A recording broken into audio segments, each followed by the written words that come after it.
পুরুষকে বুরকা পরতে বললো না, নারীকে কেন বুরকা পরতে বললো? কারণ কি? আদম আলাইহিস সালাম প্রথমত সর্বপ্রথমে আম্মা জান হাওয়াকে দেখতে গেছে, হাওয়া কিন্তু আদমকে দেখতে আসে নাই। এই জন্য নারীরা যখন রাস্তা দিয়ে চলে তখন পুরুষ মানুষে খালি ফুসি মারে আর পিছন দিয়ে শীষ মারে, এটার নাম হলো ইফটিজিং। এই জন্য পুরুষ মানুষ নারীদেরকে দেখলে আগে আকর্ষিত হয়। এই জন্য আমার রব্বুল আলামিন মাথা থেকে পা পর্যন্ত নারীদেরকে ঢেকে দিতে বললেন, তোমরা ঢেকে দাও, অন্য পুরুষ দেখলে আর আকর্ষিত হবে না। কিন্তু আমার দেশের নারীরা এখন প্যান্ট পরা ধরলো, গেঞ্জি গায়ে দিয়া ধরলো, কয়দিন পরে জাঙ্গে দাও নিয়ে চলে যাবে।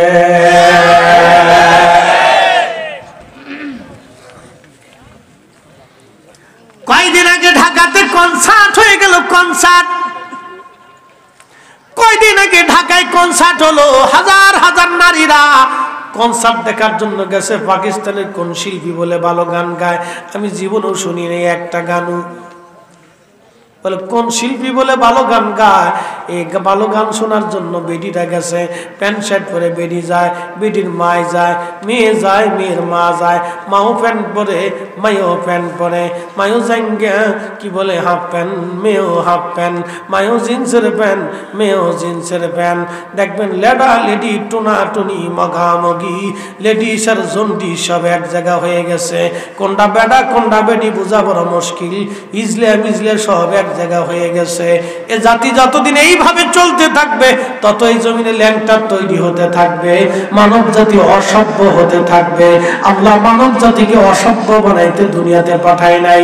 নারী নারীর পোশাক পরবে, পুরুষ পুরুষের পোশাক পরবে। নারী কেন পুরুষের পোশাকে হাত দেয়? কারণটা কি? আমরা পুরুষ মানুষ তো নারীর প্যান্ট, নারীর কাপড় পরতে যাই নাই। আমরা কোনোদিন সেলার কামিজ পরি না, আমরা পুরুষটা শাড়ি পরি না, আমরা চুড়ি পরি না, আমরা কানেরটা দেই না, আমরা নাকেরটা দেই না, আমরা মাথায় টিকলি দেই না, গলার মালা দেয় না। তাহলে আমার দেশের বেডিরা কেন আমার প্যান্ট নিবার চায়, আমার গেঞ্জি নিবার চায়, আমার শার্ট নিবার চায়? বোঝা গেল ওরা আমার জাঙ্গে দাও কয়দিন ভরে নিয়ে যাবে। কিরে ফুলাবান, তোরাও ঠিক করিস। বাপরে বাপ, আমরা চিন্তা বেশি বুঝছি। কষ্ট হইতেছে আপনাদের? শুনে যান, যেই নারী পুরুষের সুরত ধরে ও নারী জাহান্নামী। জোরে জোরে জোরে জোরে জোরে, ও নারী কি? জোরে বলে দাউস, পচা গলা বেমারি। কথা বল না কেন? এটা কি? আর যেই পুরুষে নারীর কানের তা কানে লাগায়,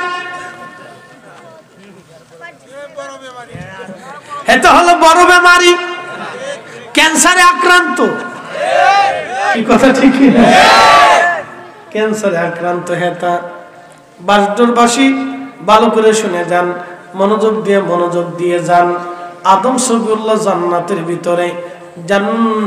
ভিতরে আম্মা জানকে যখন দেখতে গেলেন তখনই আল্লাহ ডাক দেখা, আদম দাঁড়াও, বিয়ে পড়াইতে হবে। বলে রব্বি, বিয়ে আবার কি? বলে আদম, বিয়ে হলো তোমার স্ত্রীর সঙ্গে লেনা দেনা, বৈবাহিক একটা বন্ধন, পবিত্র বন্ধন।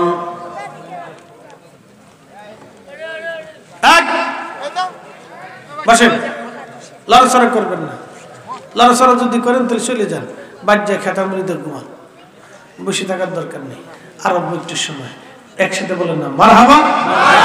সালাতুন ইয়া রাসূলুল্লাহ আলাইকুম, সালামুন ইয়া হাবিবাল্লাহ আলাইকুম, সালাতুন ইয়া রাসূলুল্লাহ আলাইকুম, সালামুন ইয়া হাবিবাল্লাহ আলাইকুম। বাঞ্চরবাসী, দেবপাড়াবাসী মনোযোগ দিয়ে শুনিয়ে যান। আদম সফিউল্লাহ জান্নাতে আল্লাহ বিয়ে পড়ানোর জন্য জিব্রাইল আসলো, ফেরেশতারা আসছে।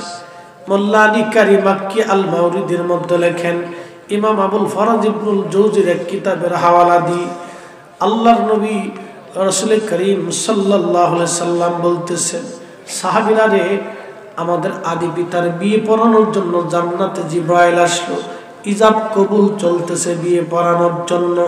ও শোনেন, বিবাহটা একটা পবিত্র বন্ধন। বিয়েটা কিন্তু কোনো দুনিয়াবি আনন্দ ফুর্তি না। এই বৈবাহিক বন্ধনের মাধ্যমে আমি আমার মায়ের পরিচয় পেয়েছি, আমি আমার বাবার পরিচয় পেয়েছি, ভাইয়ের পরিচয় পেয়েছি, বোনের পরিচয় পেয়েছি, আমার ফুফু পাইছি, নানা পাইছি, দাদা পাইছি, খালা পাইছি, খালু পাইছি। কি কথা ঠিক কিনা? যদি এই পবিত্র বন্ধনের মাধ্যমে না হতো তাহলে আমার পরিচয় হতো অবৈধ, ঠিক কিনা? আমি তাহলে আমার পরিচয় ছিল না, বাবার পরিচয় ছিল না, কে আমার বাবা আমি জানতাম না। শিয়াল, কুত্তা, ওই বিলাই, ছাগল, এরা যেমন তাদের কোনো শরীয়ত নাই, তাদের বাবার পরিচয় নাই, ঠিক মানব জাতিকে আল্লাহটা করেন নাই বাবা মায়ের পরিচয়ের মাধ্যম দিয়া। হালাল পদ্ধতি বৈবাহিক বিবাহের মাধ্যমে আল্লাহ একটা পরিচয় দিয়েছে। এই বৈবাহিক পদ্ধতিটা পবিত্র রাখতে হবে, কিন্তু আমার দেশের সিস্টেম হলো ভিন্ন। বিয়ে শাদী হইলে সারা রাত্রিবেলা ডেক সেট বাজে, কুকু কুকু কুকু কুকু কুকু।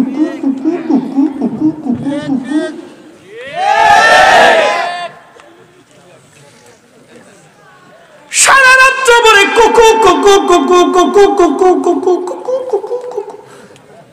কারে মুসলমান, বিবাহটা তো কুকু কুকু বাঁধানোর জন্য না, এটা রাসূলের সুন্নাত হওয়ার কথা। মসজিদে, কোন জায়গা? মসজিদে যখন বিয়ে হবে তখন মসজিদে যারা যাবে অজু করে না অজু ছাড়া? আমাদের দেশে অনেকে চলনে যায়, মুইতো পানি লয় না। কাজী অনেকে বিয়ে পড়াইতে আসে, পেশাব করে পানি লয় না, অজু করা তো দূরের কথা। আগে সুন্দর করে পুকুরের মধ্যে সুবাইয়া গোসল করাবেন। তুমি আগে গোসল মসল করে পাক পবিত্র হয়ে আসো। বিনা অজুতে তুমি যদি এই কাজ চালু করো তাহলে এটা বরকত শূন্য হয়ে যাবে। এই জন্য ঘরে ঘরে তালাকের সংখ্যা দিন দিন বাড়তেছে। কথা কন না কেন? আল্লাহর নবী বললেন, কিয়ামতের আগে তোমরা উম্মতের শুনিয়া দাও, কিয়ামতের আগে অধিক পরিমাণে তালাকের সংখ্যা বাড়বে। ঘরে ঘরে, জায়গায় জায়গায় তালাক আর তালাক, তালাক আর তালাক, ডিভোর্স আর ডিভোর্স। আজকে সারা বাংলাদেশে যদি আপনি আদালতে ঘুরেন, খালি তালাক তালাক তালাক তালাক তালাক তালাক তালাক। শয়তান এমন ভাবে জিন্দা হয়ে গেল, তালাক তালাক তালাক তালাক তালাক। এটা কিয়ামতের আলামত। যখন স্বামী স্ত্রীর মধ্যে তালাক হয় তখন আরশে আল্লাহ ডাক দেখে, রাব্বি আমি তার সাথে সম্পর্ক রাখবো না, যে আত্মীয়তার সম্পর্ক ছিন্ন করে দিচ্ছে, আমি তার সাথে কোনো সম্পর্ক রাখবো না। আল্লাহ বলেন, এ বান্দা তুমি আত্মীয়তার সম্পর্ক ছিন্ন করে দিচ্ছ, আমি তোমাদের সাথে কোনো সম্পর্ক রাখবো না। স্বামী স্ত্রীর তালাক হলে আমার আল্লাহ রাব্বুল আলামিন ওই বান্দা বান্দির সাথে সম্পর্ক ছিন্ন করে দেয়। বুঝেন? তালাক কঠিন মামলা, কঠিন মামলায় তালাক। হাজার চেষ্টা করবেন স্বামী স্ত্রী মিলিয়ে দেওয়ার জন্য, সাবধান তালাক যেন না হয়। হাজার চেষ্টা করবেন মিলানোর জন্য, তালাক যাতে না হয়। আল্লাহ পাকই তালাকের কারণে বান্দার সাথে সম্পর্ক ছিন্ন করে। আর বেশি বড় সমস্যা হয় বাচ্চাদের। যে বাচ্চারা আর বাবা মা তালাক হয়ে যায়, ওই বাচ্চাদের ব্রেনে এটা এফেক্ট পড়ে, অন্তরে এটা ধাক্কা লাগে। ওই বাচ্চা ভবিষ্যতে যখন বড় হয়ে যায় তখন এই বাবা মার সারাসারির কারণে, রাগারাগির কারণে, কিলেকিলির কারণে ওই বাচ্চাটা বাবা মার প্রতি বিরক্ত হয়ে যায়।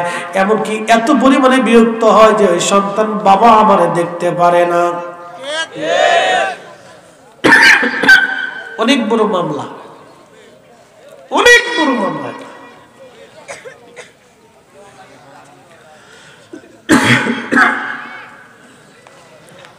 আদম সফিউল্লাহ জান্নাতে আল্লাহ বিয়ে পড়াইতে গেলেন। একসাথে বলি তো আল্লাহু আকবার। একটু বলেন লা হাওলা, হয় না? জোরে বলেন লা হাওলা লা হাওলা ওয়ালা কুওয়াতা ইল্লা বিল্লাহ, লা হাওলা ওয়ালা কুওয়াতা ইল্লা বিল্লাহ। শয়তান আসতেছে আর কি, বুঝতে পারছেন?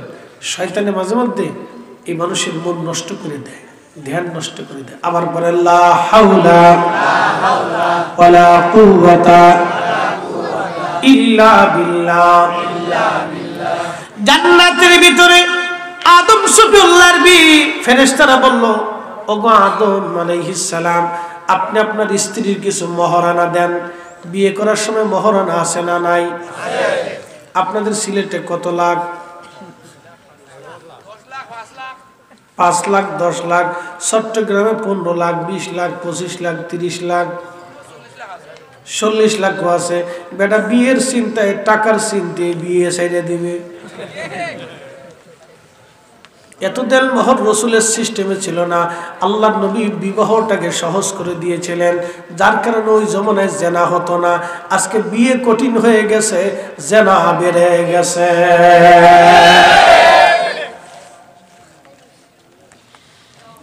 বিয়ে যত সহজ হবে, জেনা তত কমে যাবে। বিবাহ বন্ধনে দেলমোহর সহজ করে দেন, সহজ হবে দেলমোহর। আল্লাহ ফাতেমার দেলমোহর ছিল একবারে সহজ, অথচ সাইয়্যিদিনী জান্নাতিনী, সাইয়্যিদিনী জান্নাতের সাইয়্যিদাতুন নিসাই আহলিল জান্নাহ ঘরের মধ্যে ছিল একটা বালিশ। তাও কি দিয়ে বানানো জানেননি? খেজুরের সুবলা দিয়ে বালিশ বানানো ছিল।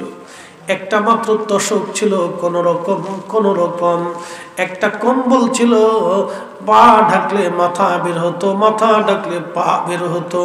কোন রকম সামান্য আসবাবপত্র। আর আমাদের দেশের মেয়েরা সাজতে সাজতে আডা মাখতে মাখতে কালা ডা ধলা ডা হয়। মার সাজনের চাইতে, মায়ের সাজনের চাইতে মায়ের মায় বেশি সাজে। কোনটা মা কোনটা মাইয়া চিনা বড় মুশকিল। কোনটা মা কোনটা মাইয়া চিনা বড় মুশকিল। বিরাট বড় জ্বালা, ঘরে জ্বালা, বাইরে জ্বালা, ভিতরে জ্বালা, কমিউনিটি সেন্টারে জ্বালা, সব জায়গায় জ্বালা। শয়তানে কয় কয় পাইছি তোরে খালাম। কঠিন অবস্থা। এই শুনে যান, আদমকে জিবরাইল বলেন, আদম আপনি আপনার স্ত্রীর মহারানা দেন। আদম আলাইহিস সালাম বললেন, ওগো মহারানা আবার কি? আপনার পক্ষ থেকে আপনার স্ত্রীকে কিছু অর্থ সামগ্রী দেন। বলে আমি আল্লাহর জান্নাতে থাই, আল্লাহর বাড়ি খাই, আল্লাহর বাড়ি ঘুমাই, মহারানা কোথায় পাবো আমি? আল্লাহ ডাক দিলেন, জিবরাইল তুমি আদমকে বলো আমার আখিরি নবী আমার হাবিবের প্রতি 3 বার মতান্তরে 11 বার, 3 বার মতান্তরে 11 বার দুরূদ শরীফ পড়ে যেন আমার আদম আমার আখিরি নবীর শানে দুরূদ পড়ে যেন তার স্ত্রী হাওয়াকে মহারানা দিয়ে দেয়। একসাথে বলেন না ইয়া রাসূলুল্লাহ। বলেন আদম আগে না নবী আগে? আমাদের নবী আগে না আদম আগে? আমাদের নবীর দুরূদ শরীফের মাধ্যম দিয়ে আদমের বিবাহ সহিহ হয়েছে। নবীর দুরূদ শরীফ ছাড়া ওই দিন আদমের মহারানা ধার্য হতো না। আল্লাহ আদমের মহারানা ধার্য করেছেন আমার নবীর দুরূদ শরীফ দিয়া। একবার জোরে বলবেন কি মারহাবা। এজন্য আমার রাসূলের দুরূদ শরীফ দিয়া যে কাজ শুরু হয় ও কাজে খালি বরকত আর বরকত আর বরকত আর বরকত আর বরকত। এইজন্য আমরা বাড়ি বাড়ি মিলাদ পড়াই, ঘরে মিলাদ পড়াই, ব্যবসায় মিলাদ পড়াই, দোকানে মিলাদ পড়াই। কি কথা কন না কেন? আমার নবীর দুরূদ যেখানে বরকত আছে সেখানে নবীর দুরূদ নাই বরকত নাই, নবীর দুরূদ নাই বরকত নাই। ঠিক কি না? দুরূদ আল্লাহর নবী বলেন উম্মতী মান সাল্লা আলাইয়া ফি ইয়াউমিন আলফা মাররা, প্রত্যেকদিন তুমি যদি 1000 বার দুরূদ শরীফ পড়ো, লাম ইয়ামুত হাত্তা ইয়ারা মাকআদাহু মিনাল জান্নাহ, দুনিয়ার জগৎ থেকে তুমি খোদার জান্নাত দেখে তোমার মৃত্যু হবে। আর যদি 1000 বার দুরূদ শরীফ পড়ো, দুনিয়ার জগৎ থেকে তুমি খোদার জান্নাত দেখে তোমার মওত হবে। জোরে বলা যাবে কি মারহাবা? জোরে বলেন কত হাজার বার দুরূদ? 1000। জোরে বলেন কত হাজার বার? 1000 বার দুরূদ শরীফ। এশার নামাজ পড়ে তাসবিহ করে হাতে নিয়ে দুরূদ শরীফ পড়তে থাকবেন, পড়তে পড়তে পড়তে পড়তে পড়তে পড়তে ঘুমাবেন। এই জন্য নবীর মিলাদে দুরূদ শরীফ চলে। এই দুরূদে বরকত, এরপরে জিকির হয়, জিকিরে বরকত, এরপরে দোয়া হয়, দোয়াতে বরকত, এরপরে তাবারক হয়, তাবারকে বরকত। আরে না, একটা জ্বালাতো এই গেদু গুদু লাড়াচাড়া করতেছে, ওরা চিন্তা করতেছে তাবারক ঠান্ডা হয়ে গেছে। আর একটা লোক উঠা যাবে না, উঠলে আর ঢুকা যাবে না, ঢুকলে আর বেরোয়া যাবে না। এক নীতিতে থাকতে হবে, ঢুকলে বেরোয়া যাবে না, বেরোলে ঢুকা যাবে না, চুপচাপ বসে থাকতে হবে, লাড়াচাড়া করা যাবে না। ওয়াজ শেষ। বুঝতেছি উপর থেকে কুয়াশার রহমতের পানি পড়তেছে, তো বসে থাকা যায় না, ঠুক করে মাথায় বললে আস্তে করে উঠতে যায়। একটু ডান বাম কাজ দিয়ে লাড়াচাড়া দিয়ে বসে, কি আর করার আছে বলেন? আরে খোদা রে, এটা যন্ত্রণা তোমার শরীরে একটা। যে ওয়াজ যে সময় না সেই সময় এই ওয়াজ দিলে তো বিপদ। এটা করলে জন্য তাহলে আগে বলা উচিত যে হুজুর এই ওয়াজ করতে বলে দাওয়াত নিতাম না, নিতাম না। এটা শুনতে শুনতে মানুষ বুড়ো হয়ে গেছে। হয় এক ওয়াজ করলে মানুষ কিন্তু হুজুর এটাই পারে, নানা সমস্যা। আপনি জানেন প্রত্যেক দিন আমার নতুন নতুন ওয়াজ। আমি এলা বক্তা না তো, আমি আউল্লা বললে বক্তা না তো। আমি ওখানে যা করছি এখানে তাহা করি না, আবার এখানে যা করবো কালকে তাহা করবো না। আমার প্রত্যেক দিন ওয়াজ কালেক্ট হয়, প্রত্যেক দিন আমি নতুন নতুন ওয়াজ ছাড়ি। এলে বাউলা জাওলা মৌলবি আমি না তো, রেগুলার আমার নতুন নতুন ওয়াজ থাকে।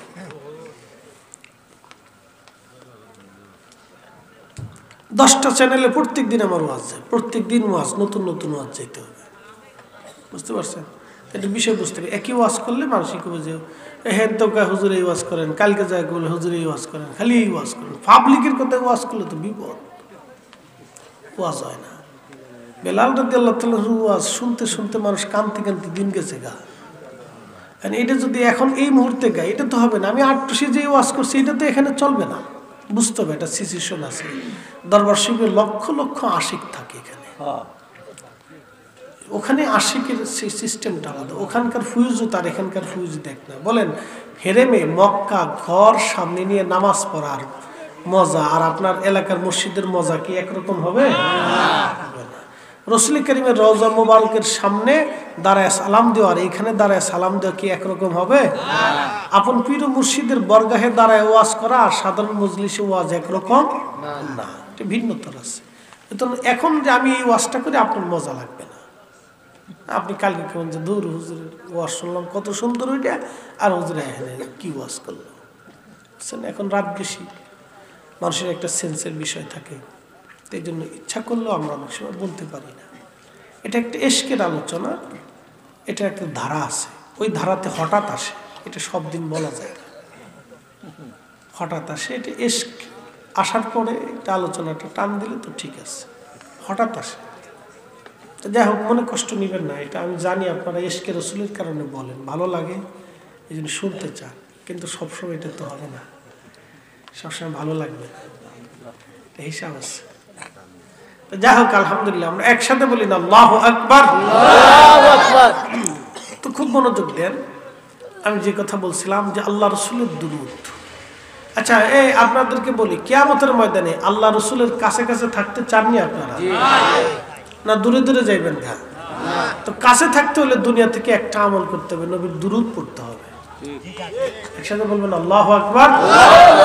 এই জন্য দেখবেন যত ওলি আল্লাহর দরবার আছে সব দরবারে দুরূদ বেশি বেশি পড়ানো হয়। কথা ঠিক আছে না ভাই? দুরূদ ছাড়া কোনো শব্দ, বেশি বেশি দুরূদ, দুরূদ দুরূদ দুরূদ, সবসময় দুরূদ। দেখবেন দোয়ার আগে দুরূদ। এই শোনেন, যে দোয়াতে দুরূদ নাই এই দোয়ার কোনো 4 পয়সা নাই। প্রিয় উপস্থিতি হাজিরিন, দুরূদ শরীফের বরকত এত বিরাট। আপনাদেরকে একজন ইমামের ঘটনা শোনায় দিয়ে যায়, মনোযোগ দেন। শাহজালাল ইয়ামানি মুজাররিদি যখন বাংলাদেশে কালেমার দাওয়াত দেন, ঠিক তখন সেই সময়ে আফ্রিকার একটা দেশের নাম মরক্কো, এই মরক্কো দেশে কালেমার দাওয়াত দিচ্ছিলেন। তার নাম মুহাম্মদ ইবনে সুলাইমান জাজুলি, একজন বাংলাদেশে আর একজন মরক্কে। দেখেন ওলি আল্লাহদের সিস্টেম, ওই সময় স্বর্ণ যুগ ছিল, সারা পৃথিবীতে ওলি ছিল, ওলিরা কালেমার দাওয়াত দিতেন। এখন আমরা সারা দেশে হুজুরা ওয়াজ করি, বলেন মুসলমান বানাইছি কয়জন? জোরে বলেন। তার মানে আমাদের ওয়াজ কান পর্যন্ত যায়, দিল পর্যন্ত যায় না। কথা ঠিক বলেন, ঠিক কিনা? আমাদের ওয়াজ কান পর্যন্ত যায়, দিল পর্যন্ত যায় না। কিন্তু শাহজালাল ইয়ামানি শুধু ওয়াজ করলেন, কান পর্যন্ত গেল না, দিল পর্যন্ত গেল।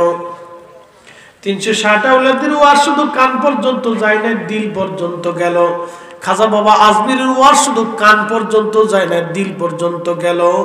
দিল পর্যন্ত এমন যাওয়া গেল, ওনার হাতে একজন না দুইজন না 90 লক্ষ মুসলমান কালেমা পড়ে মুসলমান হয়েছে।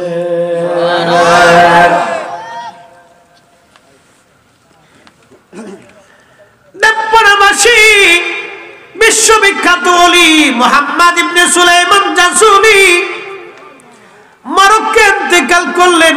ওনার দেশের রাজা চিন্তা করলেন, হুজুর এত বড় ওলি, এত বড় আশিক রাসূল, ওনাকে নিয়ে আসবো। ওনার কবর স্থানান্তর করার জন্য ওনার কবর খনন করা হলো। কবর খনন করার পরে দেখা গেল 70 বছর পরে ওনার কবরের ভিতর থেকে কাফনের কাপড় নষ্ট হয় নাই, চুল পরে নাই, দাড়ি পরে নাই, ত্বক নষ্ট হয় নাই, চক্ষু নষ্ট হয় নাই, কান নষ্ট হয় নাই, এমনকি ব্লাড সার্কুলেশন, রক্ত সঞ্চালন তখনও চলতেছিল। দেহ তখনও তাজা, গোশত তাজা, হাত পা তাজা, শরীর শুকায়াও যায় নাই। একসাথে বলা যাবে কি মারহাবা? বলেন কবর আছে না নাই? কবর আছে না নাই? সত্য না মিথ্যা? সত্য। আল্লাহর নবী বললেন, আল কবরু রাউযাতুম মিন রিয়াজিল জান্নাহ, কবর হলো জান্নাতের বাগান। আপনাদেরকে বলে দিয়ে যায়, আজ পৃথিবীতে একজনের মাজার আছে 2টা। একজনের মাজার কয়টা? 2টা। এছাড়া আর যে যাই বলুক যে অমুক অলির মাজার 4টা, তমুক অলির মাজার 3টে, সব ডাহা মিথ্যা। এটা বগিজবি আউযুবিল্লাহ বিসমিল্লাহ না, এটা আউযুবিল্লাহি মিনাশ শাইতানির রাজিম। আমাদের দেশে অনেকেই আজাইরা গাজারে মাজার বানায় ব্যবসা চালু করে দিছে। অমুক ফকির শাহ, তমুক ফকির শাহ মাজার, তমুক অমুক তমুক হাবিজাবি মাজার, এগুলি আমরা বিশ্বাস করি না। বাবা কামেল ওলি ছাড়া বিশ্বাস করা বড় মুশকিল। কথা কর না কেন, ঠিক কিনা? কামালিয়াত না থাকলে 4 পয়সাও দাম নাই। আজারে বাজারে মানুষের মাজার বানায়ও কোনো লাভ নাই। কথাটা ধরে বলেন, কোনো লাভ নাই। সামনে বড় মাজার, গায়েবী মাজার, সব ধান্দা। বাইরে ফিটিয়ে দেশে দাঁড়ানোর দরকার, সব শয়তান। ব্যবসা করার ধান্দা, মানুষের পকেট কাটার ধান্দা। উচিত কথা বললে ময় বেজার হয়ে যাবে। এইগুলিতে আমরা বিশ্বাসী না। আমরা শাহজালালে বিশ্বাসী, শাহপরান 360 হলে বিশ্বাসী, ফুলতুলি বিশ্বাসী, কাদরিয়া, চিশতিয়া, নকশবন্দিয়া, মুজাদ্দিদিয়া বিশ্বাসী। আমরা শরীয়তে বিশ্বাসী, যারা শরীয়ত মেনে কবরে ঘুমায় গেছেন ওলি আল্লাহ যারা, আমরা তাদের জিয়ারত যতদিন বেঁচে থাকবো করতেই থাকবো, তাদের ভালোবাসতেই থাকবো। কথা বললে কেন?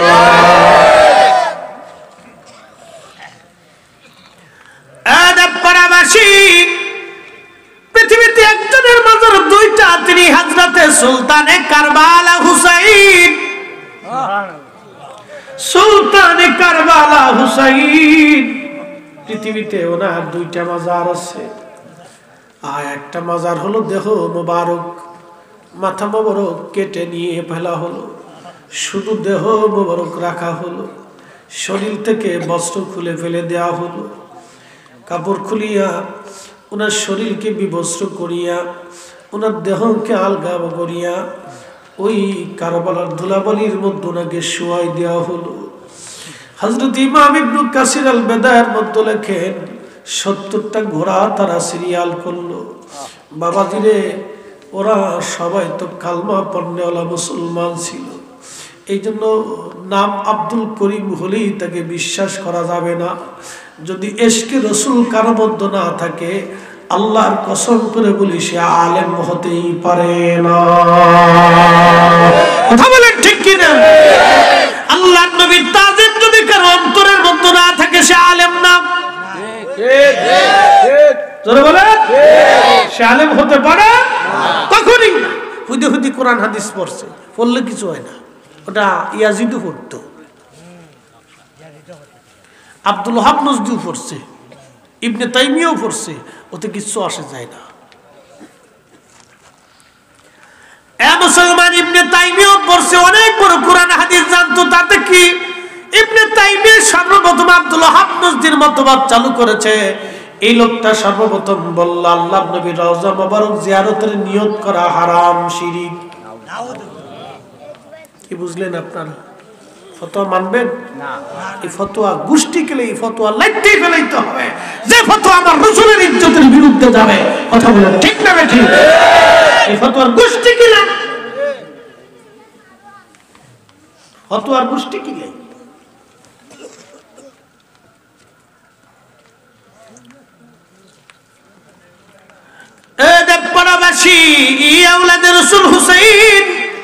পবিত্র দেহ মোবারক থেকে কাপড় সরাইয়া 70টা ঘোড়াকে তারা সিরিয়াল করে ওনার দেহ মোবারকের উপর ঘোড়া দাবড়াইতে লাগলো। আপনারা জানেন ঘোড়ার পায়ের নিচে খুর, খুরের নিচে লোহারি মানে কি বলে এটা বেরিয়ে পরিধান করানো হতো, যাতে ঘোড়াগুলি দ্রুত গতিতে শক্তিশালী ভাবে দৌড়াইতে পারে। বাবাজি, এই লোহার আঘাতে আঘাতে আওলাদে রাসূলের পবিত্র দেহ মোবারক থেকে গোশত চামড়াগুলি খসে খসে পড়তেছিল। আহা, সেই দিন কেউ নাই প্রতিবাদ করার মতো, কেউ নাই। হযরত জৈনব তাবু থেকে বের হয়ে এসে ভাইয়ের জেসেম মোবারকের পাশে দাঁড়াইয়া মদিনার দিকে তাকায় সেদিন কাঁদতেছিলেন আর বলতেছিলেন, ইয়া মুহাম্মাদাহু ইয়া মুহাম্মাদা, ইয়া মুহাম্মাদাহু ইয়া মুহাম্মাদা। আল-বাদাতি ইমাম ইবনে কাসির লেখেন, তখন তিনি কাঁদতেছেন, ইয়া মুহাম্মাদা, ইয়া মুহাম্মাদা, ইয়া রাসূলুল্লাহ বললে যারা শিরিক মনে করে, ওরা আসলেই কপাল পোড়া বদনসিব। কথা বলেন ঠিক কিনা? আওলাদে রাসূল যায়েনব রাদিয়াল্লাহু আনহা, ফাতিমা রাদিয়াল্লাহু আনহার সন্তান, কলিজার টুকরা, এইভাবে মদিনার দিকে তাকায় কাঁদতেছিলেন আর বলতেছিলেন, রহমতের নবী, যাদের গায়ে মাছি মশা বসতে দেন নাই, যারা কানলে তুমি না সহ্য করো নাই, আজকে দেখো কারবালার পুবালি বাতাস তাদের শরীরের মধ্যে ধুলাবালি ছড়াইতেছে। বন্ধুরে, ওই দিন পবিত্র দেহ মোবারক ওই দুশ্মনে রাসূলুল্লাহ রাতের আধারে কারবালায় তাকে দাফন কাফন করিয়া ওই ফোরাত নদী থেকে পানি এনে সারা কারবালার ময়দান পানি দিয়ে ভরে দিয়ে গেল, যাতে ইমাম হুসাইনের কবরের চিহ্ন কোথাও খুঁজে পাওয়া না যায়। ইমাম ইবনে কাসির আল-বাদার মধ্যে লেখেন, ঠিক ওই সময় কিছুদিন পরে এক বেদুইন মরুভূমি থেকে শুনতে পারল আওলাদে রাসূল ফাতেমার কলিজার টুকরা ইমাম হুসাইন কারবালায় শহীদ হয়ে গেছে। ইশকে রাসূল দলিল দেয়া হয় না, ভালোবাসা দলিল দেয়া হয় না, এটা হৃদয়ের গভীর থেকে আসে। বাবারে, ইমাম হুসাইনের মহাব্বতে ওই বেদুইন মরুভূমি থেকে দৌড়ায় আসছে, কারবালায় এসে দেখলো সমান, কোথাও কোনো নিদর্শন চিহ্ন নাই, শুধু পানির দাগ বসে আছে। জিজ্ঞেস করলো, কারবালাবাসী, তোমরা বলো আমার হুসাইনের দেহ মোবারক কোন জায়গা সমাহিত, রওজা কোথায় আছে বলো। কারবালার লোকেরা বলল, দেখো বেদুইন, কোথায় কবর দিছে আমরা বলতে পারবো না, কবর দিয়ে তারা মাটির মধ্যে পানি দিয়ে সমান করে দিয়ে লেভেল করে দিয়ে গেছে। কবরের অস্তিত্ব পাওয়া বড় মুশকিল। হযরতে ইমাম হুসাইনের দেহ মোবারক, রওজা মোবারক শনাক্ত করার জন্য এই বেদুইন সারা ময়দান ভরে মাটি নিয়ে নিয়ে নাকের কাছে নিচ্ছিলেন। কারণ তিনি জানতেন ইন্দার জান্নাতের যুবকদের সর্দার, ওনাদের কবর থেকে জান্নাতের ঘিরান আসার কথা। যেহেতু শহীদ, ওনার কবর থেকে জান্নাতের ঘিরান আসবে, সেই জন্যই বেদুইন আরে মাটিগুলি নিয়ে নিয়ে নাকের মধ্যে লাগায় দেখলো সব জায়গা থেকে কোথাও থেকে ঘেরান আসে না। যখন হুসাইন সুলতানে কারবালার মাজার থেকে মাটি নিল, দেখতেছে মাটির ভিতর থেকে জান্নাতের ঘিরান আসে। চিৎকার করে যারা বলেন আল্লাহু আকবার, বলেন নবী আছে না নাই, আল্লাহ আছে না নাই, কবর হক না বেহক। ইসলামের সব সত্য, সব সত্য, সব সত্য একবারে জলজ্যান্ত প্রমাণ। আমাদের দিন জলজ্যান্ত প্রমাণ। ঘ্রাণ আসতেছে, উনি জায়গাটা শনাক্ত করলেন, এটাই ইমাম হুসাইন রাদিয়াল্লাহু আনহু মাজার। একসাথে বলবেন আল্লাহু আকবার, আল্লাহু আকবার। এই একটা মাজার। আরেকটা মাজার হচ্ছে বর্তমানে মিশর আল আজহার বিশ্ববিদ্যালয়ের সাথে, এটা হচ্ছে শুধু মাথা মোবারকের মাজার। এই মাথা মোবারক নিয়ে যাওয়া হলো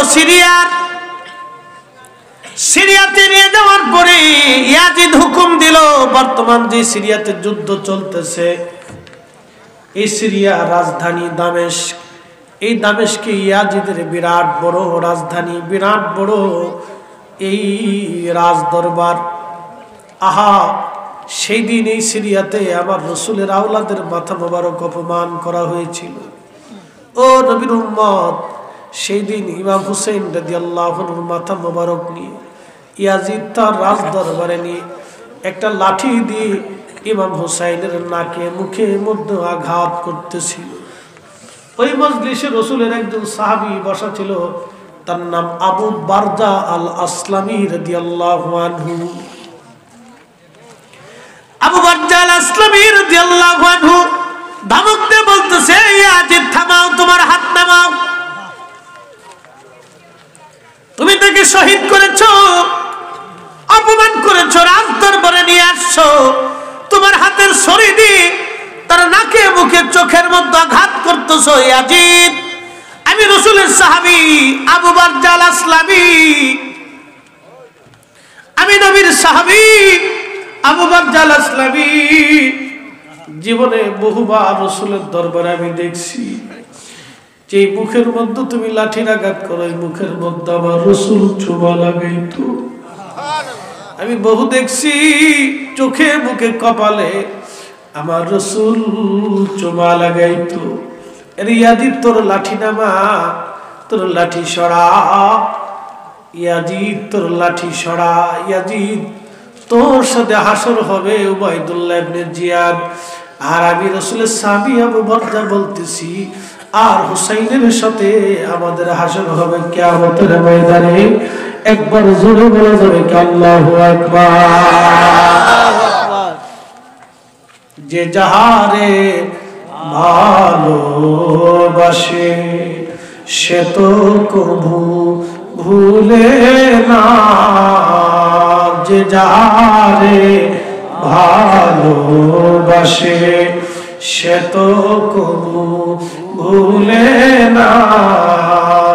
রাসূল তোমায় ভালোবাসে, রাসূল তোমায় ভালোবাসে, তুমি তারে ভুইলো না।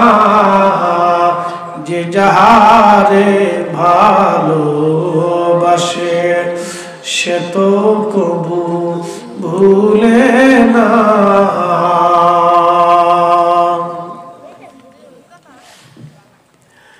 এদেরবাসী